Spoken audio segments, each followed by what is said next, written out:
Hola a todos los que estén viendo este video. Yo soy Lisette Abigail Huerta López, estudiante de la Universidad para el Bienestar Benito Juárez García, sede Cheucingo. Estoy en la licenciatura de Medicina Integral y Salud Comunitaria y les voy a presentar el capítulo 28 del Guyton llamado Reabsorción y secreción tubular renal. Bueno, para iniciar vamos a empezar hablando de la nefrona. Sabemos que a medida de que el filtrado glomerular pasa por los túbulos renales, fluye de manera secuencial, o sea, es decir, va en orden, en secuencia. Y pues sabemos que la nefrona tiene diferentes partes. Inicia con el túbulo proximal, que se divide en dos, en contorneado y una parte recta. Tenemos a la asa de Henle, que se divide en tres. En la descendente, porque pues va hacia abajo, fina, ascendente, fina y ascendente gruesa, que llega hasta aquí. Es esta parte. Después tenemos al túbulo distal, también se divide en dos, en un recto, es un pedacito, y en contorneado. Por último ya tenemos el túbulo colector, es este, se divide en dos, de aquí para acá es cortical y de aquí para acá es medular. ¿Sale? Bueno, a medida de que el plasma entra por aquí, se reabsorben y se excretan muchas sustancias. Y todo este mecanismo suma tres procesos básicos. El primero está aquí, es la filtración, el segundo la reabsorción y el tercero la secreción. Algunos hablan de un cuarto, que es la excreción, y todos esos básicamente hacen la excreción urinaria, que es la excreción es igual a filtración menos reabsorción más la secreción. Ahora, nos regresamos a esta parte. Para entender todo lo que viene, hay que saber que la célula tiene tres membranas: la basal, la lateral y la apical. En diapositivas de más adelante menciono lámina basolateral, que es la misma que la laterobasal. Y la apical también se le llama luminal, o sea, se le puede llamar de dos formas, ¿va? Bueno, vamos para adelante. Vamos a continuar con la reabsorción tubular. Bueno, esta es cuantitativamente importante y altamente selectiva. ¿Por qué? Porque los procesos de filtración y de reabsorción tubular y glomerular son cuantitativamente muy intensos. ¿Qué quiere decir esto? Que, bueno, básicamente van de la mano. Y entonces un pequeño cambio en alguno de los dos podría causar un cambio relativamente importante en la excreción urinaria. Y bueno, ya había mencionado anterior, la filtración glomerular carece de selectividad y la reabsorción es muy selectiva. O sea, la filtración deja pasar a todo, pero más adelante se reabsorbe y entonces ya selecciona ciertas cosas que necesitamos o no.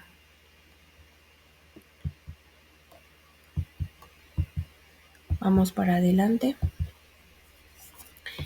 La reabsorción tubular comprende mecanismos pasivos y pasivos. Y bueno, para que una sustancia se reabsorba, primero debe ser transportada a través de las membranas del epitelio tubular hasta el líquido intersticial renal. Luego a través de la membrana capilar peritubular hacia la sangre. Y la reabsorción a través del epitelio tubular hacia el líquido intersticial se efectúa mediante un transporte activo o pasivo. Aquí puse una tabla del Guyton donde nos menciona las sustancias que filtra, reabsorbe o excreta, la cantidad que se filtra, la que se reabsorbe, la excretada y la carga filtrada reabsorbida. Algo muy importante es la glucosa, se filtra 180 y se reabsorbe después 180. no se puede excretar nada porque eso es anormal, a lo mismo que la creatinina. Eso es un desecho, entonces no se puede reabsorber. Aquí hay algunos iones, entonces ahí están todos esos datos. Ahora voy a explicar las vías. La transcelular es el agua y los solutos pueden ser transportados a través de las membranas celulares. La paracelular, el agua y los solutos pueden ser transportados a través de los espacios que existen entre las uniones celulares. Y la ultrafiltración, el agua y los solutos son transportados a través de las paredes de los capilares peritubulares para pasar la sangre por ultrafiltración. Como tercer punto, vamos con los mecanismos de transporte. Vamos a hablar del transporte activo, pero no vamos a ir directamente hacia él. Entonces, vamos a hablar primero de, en general, los mecanismos de transporte para entender el transporte activo. Ahora, la difusión se divide en dos, simple y facilitada y no gasta ATP. El transporte activo usa ATP, se divide en dos, primario y secundario, y el secundario se vuelve a dividir en dos, cotransporte y contratransporte. Por último tenemos a la ósmosis, difusión de agua y no gasta ATP. Ahora vamos como a algo más específico, que es la difusión.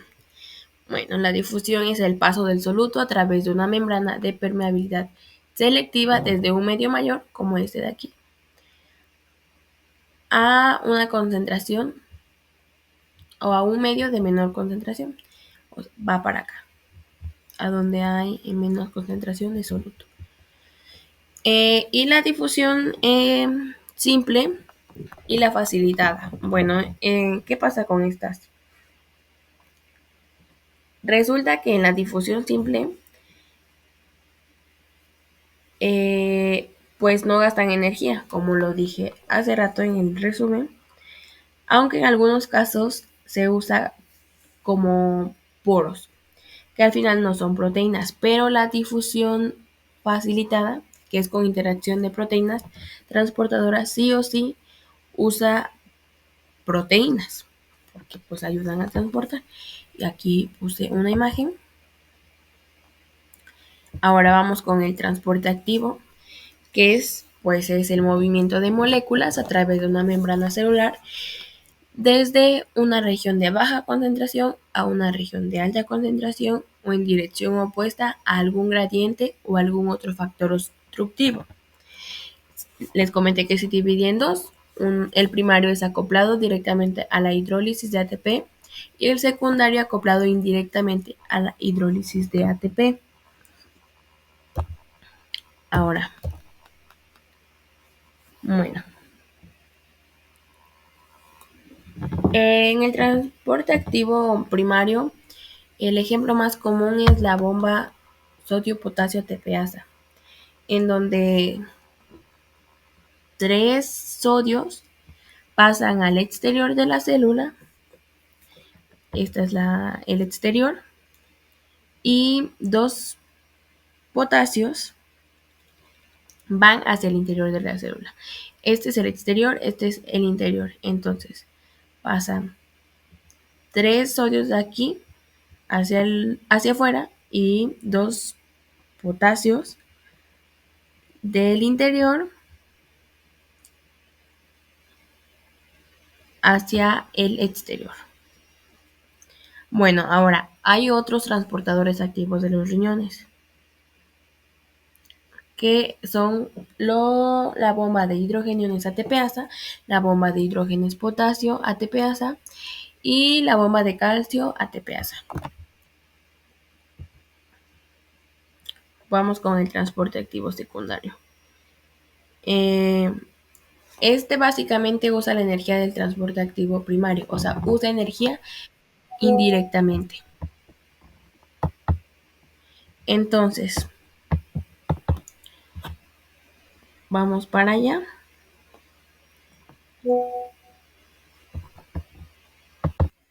Bueno, en el transporte activo secundario, dos o más sustancias se ponen en contacto con una determinada proteína de la membrana, que podría ser una molécula transportadora, y ambas atraviesan juntas la membrana. Cuando una sustancia, por ejemplo el sodio, se difunde a favor de su gradiente electroquímico, la energía liberada se utiliza para que la otra sustancia, por ejemplo la glucosa, pase en contra de su gradiente químico. Como les expliqué y ya lo dije, básicamente este transporte agarra la energía del otro, o sea, se usa energía, pero indirectamente. Ahora, seguimos con la ósmosis.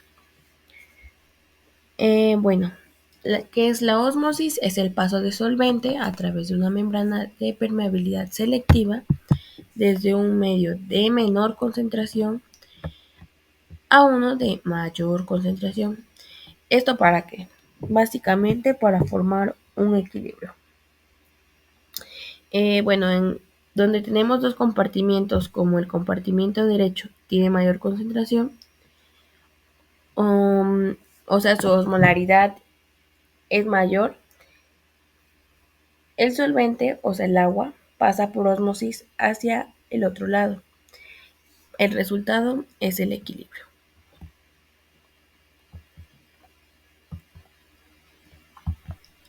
Ahora, el mecanismo de reabsorción del sodio. Bueno, en las superficies vasolaterales, que ya les había explicado, aquí está la membrana basal. En la imagen inicial, yo les comenté que iba a decir vasolateral, justo porque ya se va a empezar a mencionar. En esta superficie de la célula epitelial tubular, la membrana celular tiene un amplio sistema de ATP que hidroliza y utiliza la energía liberada para transportar los iones de sodio desde el interior de la célula hasta el intersticio. Y al mismo tiempo, el potasio pasa desde el intersticio al interior de la célula. Este es el intersticio. Aquí dice líquido intersticial. Eh, bueno, el funcionamiento de esta bomba de iones mantiene una concentración intracelular de sodio baja y una concentración intracelular de potasio alta, y genera una carga neta de menos 70 milivoltios. Aquí está. Básicamente se utiliza la bomba sodio-potasio, que ya expliqué también anteriormente. Ahora, el transporte máximo. Es el límite de la reabsorción o excreción de una sustancia. Por ejemplo, la glucosa. Eh, la carga filtrada de glucosa normal es de 125 miligramos minuto. Normal, eso es lo normal. Ahora, el umbral de glucosa es de 250 miligramos minuto, pero el transporte ya máximo es el de 375.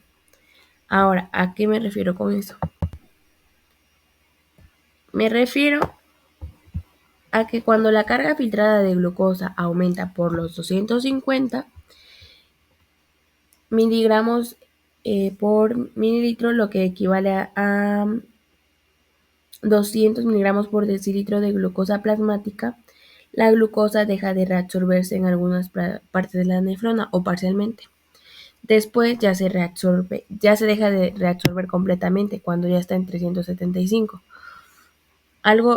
Por eso aquí puse esta imagen, ¿no? Normal está la manguera, pero cuando pasa de presión se rompe, ¿no? Básicamente así, cuando superamos este umbral o el transporte máximo, entonces la glucosa empieza a salir. Y pues la glucosa dejará de reabsorberse en todas las nefronas. Y aquí también tenemos máximos transportes en la reabsorción y en la secreción. Bueno, ahora pasamos a la segunda parte, que es la reabsorción y secreción a lo largo de los diferentes túbulos o las diferentes partes de la nefrona. Y ya en el primer video lo expliqué. Chequé el primer video y pensé que podía señalar lo que yo les quisiera ir explicando, pero la verdad es que lo chequé y no se puede, una disculpa. De hecho, pagué una aplicación premium para hacerlo mejor, pero pues no se pudo, espero que me entiendan. Y bueno, después del corte comercial, vamos a lo que nos toca. Lo primero es el túbulo proximal, que solo es la parte que está en naranjita. Bueno, ¿qué hace? El túbulo proximal tiene una elevada capacidad de reabsorción. ¿Esto a qué se debe? Bueno, se debe a sus características celulares. Eh, pues sus células epiteliales tubulares proximales tienen un metabolismo alto. ¿Y esto para qué sirve? Bueno, para apoyar a los potentes procesos de transporte activo. Tiene también un gran número de mitocondrias, por lo que puede generar mucho ATP. Tiene un borde en cepillo extenso, cargada de moléculas transportadoras proteicas que transportan una gran fracción de iones sodio a través de las membranas luminal ligadas a un mecanismo de contratransporte. Recuerden que en el primer video también ya les mencioné las membranas de la célula porque en esta parte ya vamos a hablar mucho de ellas. Además de que tiene un laberinto extenso de canales intercelulares y basales. Estos proporcionan juntos una superficie de membrana extensa en los lados luminal y basolateral del epitelio para un transporte rápido de iones sodio y de otras sustancias. Bueno, aquí vamos a los datos importantes del túbulo proximal. Bueno, para empezar, en la membrana también existen canales llamados acuaporinas. Esta transporta el agua haciendo que el túbulo proximal sea bastante permeable. De hecho, el túbulo proximal reabsorbe el 65% del agua. Es el túbulo que más reabsorbe agua. Entonces, justo por estos canales. Ahora, se reabsorbe, bueno, ya lo dije, el 65% de sodio y agua. Va acompañado. Y un poco el cloro. Pero más es el sodio. Y también en el túbulo se reabsorbe bicarbonato, aprox el 85%.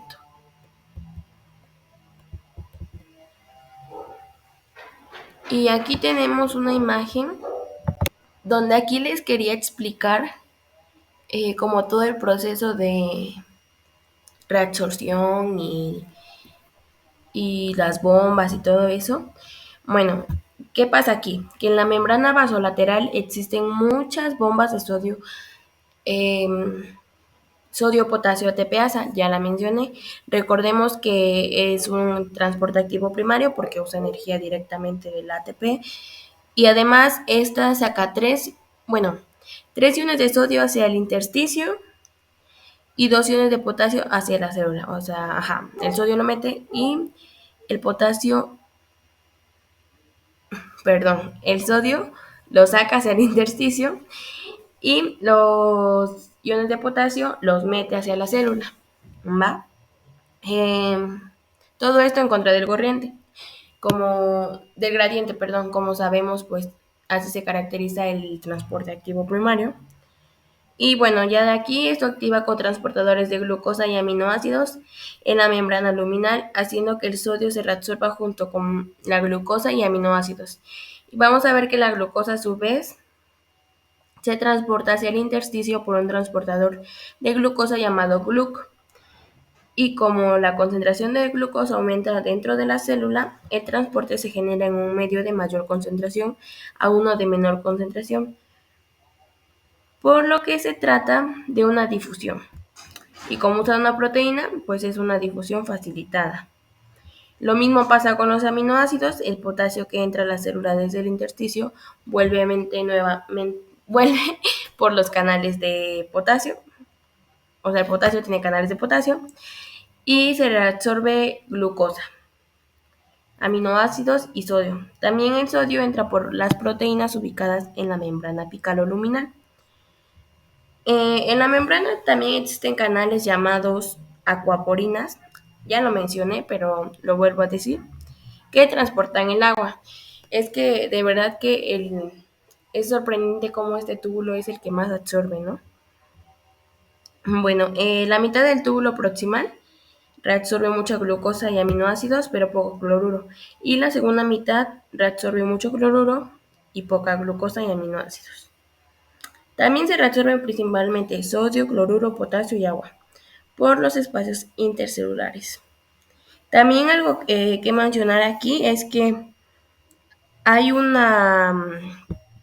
hay como un llamado medio de arrastre que yo lo entiendo que es como cuando está lloviendo mucho y en la calle hay basura, entonces llueve mucho y la calle se lleva, o sea, todo lo que hay en la calle, basura, tierra, o sea, eso es arrastre, ¿no? Entonces, el sodio, cloruro de potasio y agua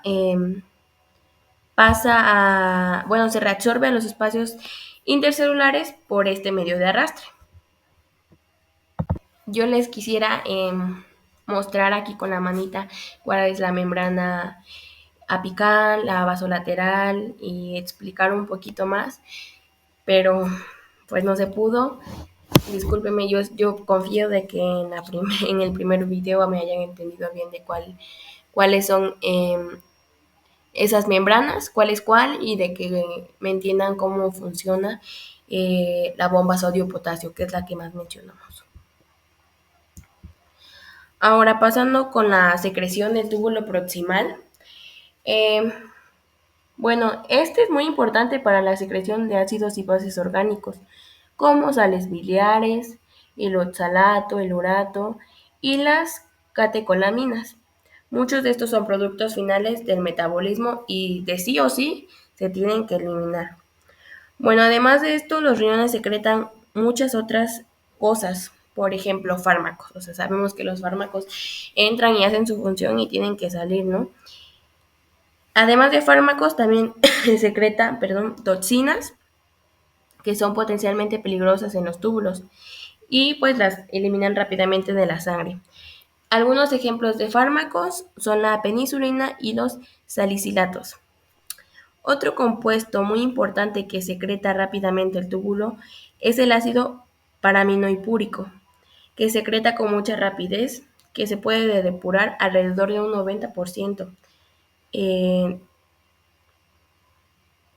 este fluye por los riñones y es excretado por la orina. Como les digo, sí o sí, como son sí son secreciones, son cosas que ya no necesitamos, tienen que salir por medio de la orina. Bueno, finalmente pongo esta imagen como resumen de que lo que se reabsorbe en el túbulo proximal es sodio, cloruro, bicarbonato, potasio y casi toda el agua. Algo muy interesante es que el agua sigue al sodio. Entonces, donde hay sodio, hay agua. También casi toda la glucosa, porque ya vimos que de todo lo que se filtra, se tiene que reabsorber todo de nuevo, porque es algo que necesitamos. Y aminoácidos. Y lo que secreta son ácidos orgánicos, bases e iones hidrógeno hacia la luz tubular, pues para desecharlos. Ahora vamos con el asa de Henle. Bueno, como ya les había mencionado, la asa de Henle tiene 3 partes. En esta imagen sí se ven las 3, o sea, sí las ubican. La ascendente delgada, ascendente delgada y ascendente gruesa. Bueno, características. El segmento descendente y ascendente fino, o sea, las dos partes finas, tiene membranas epiteliales finas sin borde del cepillo. A la derecha tenemos una imagen donde se ve las dos partes finas y se pueden ver en el corte, se ve un hueco porque ahí no tiene membranas epiteliales con borde de cepillo, o sea, son sin borde. Tiene pocas mitocondrias y niveles mínimos de actividad metabólica. En la parte descendente del segmento fino es muy permeable al agua, o sea, la que sigue del túbulo proximal, y modera la mayoría de los solutos, incluidos la urea, el sodio, y la función de este segmento es permitir la difusión simple de las sustancias a través de sus paredes. Alrededor del 20% del agua filtrada se reabsorbe aquí. Eh, bueno, en la asa de gel en general es el 20%, pero la mayoría es en la descendente fina. El segmento grueso del asa de Henle tiene células epiteliales gruesas, elevada actividad metabólica y es capaz de una reabsorción activa de sodio, cloruro y potasio. Y también en la imagen podemos ver que sí hay una diferencia entre la parte fina y la parte gruesa. Ahora, siguiendo con el segmento grueso, este reabsorbe cantidades considerables de otros iones como calcio, bicarbonato y magnesio. Un componente muy importante de la reabsorción de los solutos en esta rama es la bomba sodio-potasio ATPasa, que está ubicada en las membranas basolaterales de la célula epitelial, que mantiene una concentración intracelular baja de sodio desde el líquido tubular hasta la célula. De nuevo nos vuelve a mencionar esta bomba. Bueno, parte del movimiento del estudio a través de la membrana luminal está mediado sobre todo por un cotransportador. Este tiene un sodio, dos cloruro y un potasio, y se abrevia de la manera que les puse ahí. Esta proteína cotransportadora de la membrana luminal usa energía potencial liberada por la difusión a favor del corriente de sodio hacia el interior de la célula para dirigir la reabsorción del potasio al interior de la célula frente al gradiente de concentración. Tiene también un mecanismo de cotransporte sodio-hidrógeno en la membrana luminal que media la reacción de sodio y la secreción de hidrógeno.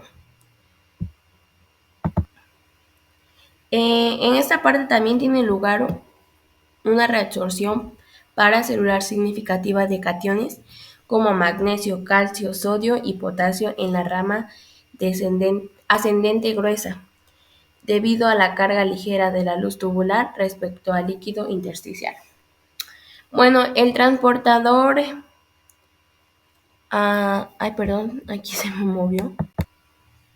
El cotransportador, sodio, cloruro y potasio, también mueve cationes y aniones en el interior de la célula y es casi impermeable al agua, este segmento, por lo que pasa casi directamente al túbulo distal. O sea, este segmento grueso es casi impermeable. Les decía que en lo que mayor se reabsorbe es en la parte descendente fina. Ahí también les puse una imagen, espero que puedan identificar el cotransportador. Yo les quisiera señalar, pero discúlpenme, pues no puedo, no me lo permite. No tengo esa opción. En esta parte hay diuréticos de asa. Pues sí, como se llama este túbulo, diuréticos de asa. Algunos son la bumetadina, el ácido estagrínico, furosemina, torasemina. Tienen lugar o actúan más bien en la rama ascendente gruesa del asa de Henle, inhibiendo la acción del cotransportador inhibiendo el cotransportador de un sodio, dos cloruros y un potasio.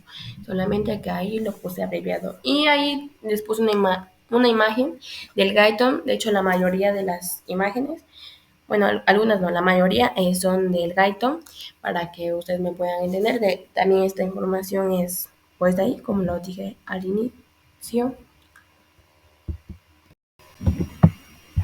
Como cuarto punto tenemos a los túbulos distales. Los túbulos distales se conforman de el segmento de la porción inicial del túbulo distal y el segmento final del túbulo distal y del túbulo colector, tanto el cortical como el medular. Vamos a empezar a hablar de de la porción inicial del túbulo distal. Esta conforma la mácula densa. Es un grupo de células epiteliales empaquetadas que forman parte de un complejo, el complejo yuxtaglomerular. Es muy contorneada, tiene características reabsortivas eh, y esta reabsorción es con avidez.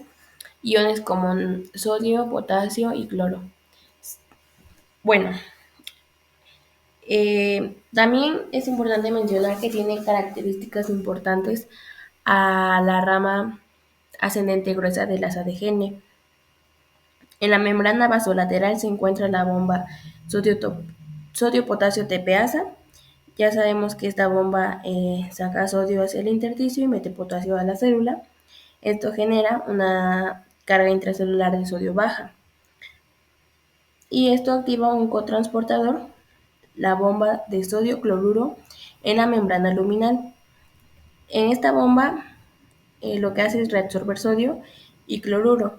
El sodio va hacia el intersticio por la bomba de sodio-potasio TPasa y el cloruro por canales de cloruro, ubicados en la membrana vasolateral. Entonces también es importante decir que por vía paracelular se reabsorbe sodio, potasio y magnesio. En esta parte no se reabsorbe agua. Esto genera que el líquido tubular pierda solutos, porque la osmolaridad tubular baja a este nivel. Por eso se le llama segmento diluyente, porque diluye al líquido tubular. Además de que esta porción inicial del túbulo distal eh, filtra el 5% de sodio y cloruro y pues se absorbe en esta parte. Ahora, continuamos con la porción final del túbulo distal y la parte del túbulo colector cortical. Podemos ver que esta parte es lo que está en naranja en la imagen. No sé si lo puedan lograr a distinguir. Bueno, en lo característico de esta parte es que la célula, bueno, tiene dos tipos de células, las principales y las intercaladas. Las principales reabsorben sodio y agua y secretan potasio. Su acción es mediada, bueno, la acción del agua es mediada por la hormona antidiurética. Esta hormona también se llama ADH. Y la reabsorción de sodio y secreción de potasio está medida por la aldosterona. Aquí ya empezamos a ver eh, más hormonas, no habíamos mencionado. Bueno, las células intercaladas tienen una función importante en la regulación del ácido base y representa de 30 a 40% de las células presentes y se dividen en dos, las células intercaladas tipo A y tipo B, que son las segundas en la parte de abajo. Las tipos de células especiales ya las hablamos, que son las principales. Y algo muy importante, en el lugar de hay otro tipo de diuréticos, perdón, que son los ahorradores de potasio, y esos actúan a nivel de las células principales.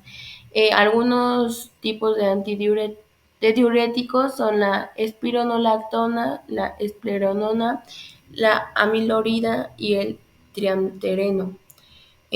Actúan a ese nivel y son los ahorradores de potasio. Lo puse en color negro porque eso es algo que resalta.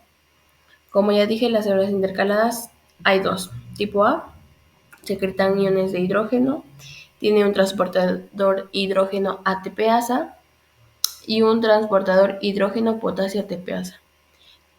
El tipo B hace lo opuesto que los de la tipo A. Secretan bicarbonato en la luz tubular, reabsorben iones de hidrógeno en la alcalosis y tienen transportadores de hidrógeno. Lo que acabo de decir es básicamente a grandes rasgos y es lo que yo les puse en modo de resumen en las diapositivas, pero las células principales también se encargan de reabsorber agua gracias a las acuaporinas.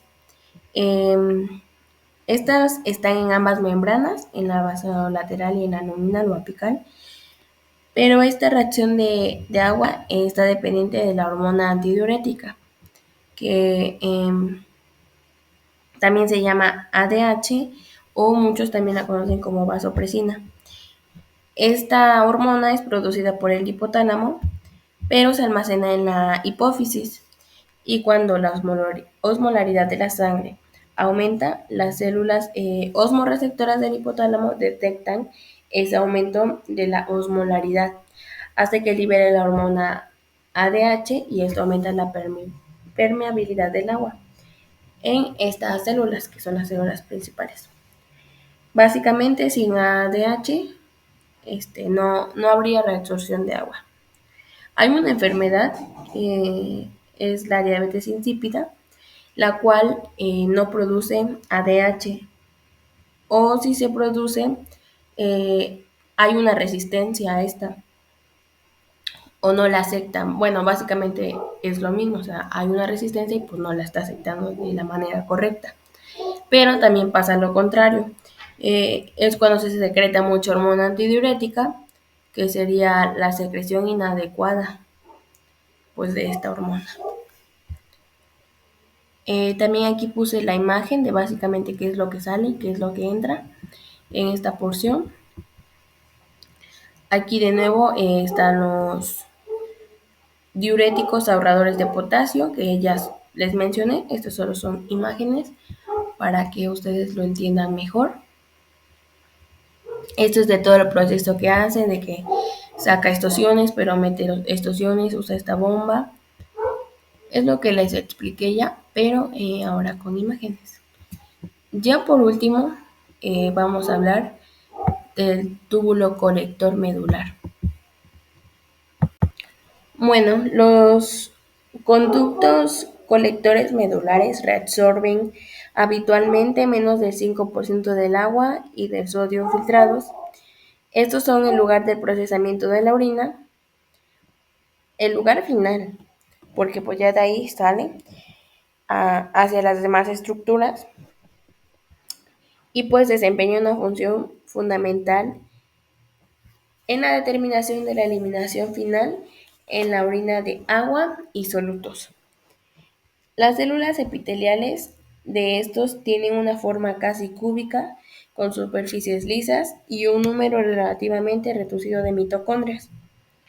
Tiene ciertas características, por ejemplo, la permeabilidad del agua del conducto. De este conducto está controlada por la concentración de ADH. Con concentraciones altas de esta, el agua se reabsorbería ávidamente en el intersticio medular, lo que reduciría el volumen de orina y concentraría la mayoría de solutos. Algo muy importante de esta parte también es que es permeable a la urea y existen transportadores de urea especiales que facilitan su difusión. Estos están en las membranas luminal y vasolateral y aparte de la urea tubular se reabsorbe en el intersticio medular. ¿Esto para qué? Pues para que ayuden a aumentar la osmolaridad de esta región de los riñones y contribuye a la capacidad global de los riñones de formar una orina concentrada. Otra de las características de los conductos, bueno, del túbulo colector, pero el medular, es que es capaz de secretar iones hidrógeno contra un gradiente de concentración. Y después, algo también importante del túbulo colector medular es que participa en la regulación del ácido básico. También puse una imagen, el túbulo colector medular es lo que está en naranja, o bueno, el que tiene un amarillo más fuerte, si es que no lo ven como naranja. Y esta es una imagen del gaito, donde se ve como qué iones salen y qué cosas entran. Ahora, por último, este es un resumen, un esquema de resumen Los créditos son para mi profesor, él lo resumió, pero pues yo lo pasé a mano. Básicamente resume todo lo que hablé, o sea, desde los procesos, que es la filtración, la reabsorción, la secreción, y sabemos que algunos hablan de un cuarto, que es la excreción. Eh, Explica las membranas de la célula, las cuales les dije que era la basal, la lateral y la apical, pero que la íbamos a mencionar como vasolateral. Eh, Espero que le puedan hacer un zoom. Menciona ahí todo, los diuréticos, las bombas, que actúa, que no. Eh, Les digo que es un resumen, es básicamente todo lo que yo les intenté explicar. Espero que les haya servido. Y pues, gracias por su atención. Les vuelvo a repetir, soy Liseta Abigail Huerta López. Y eso es todo.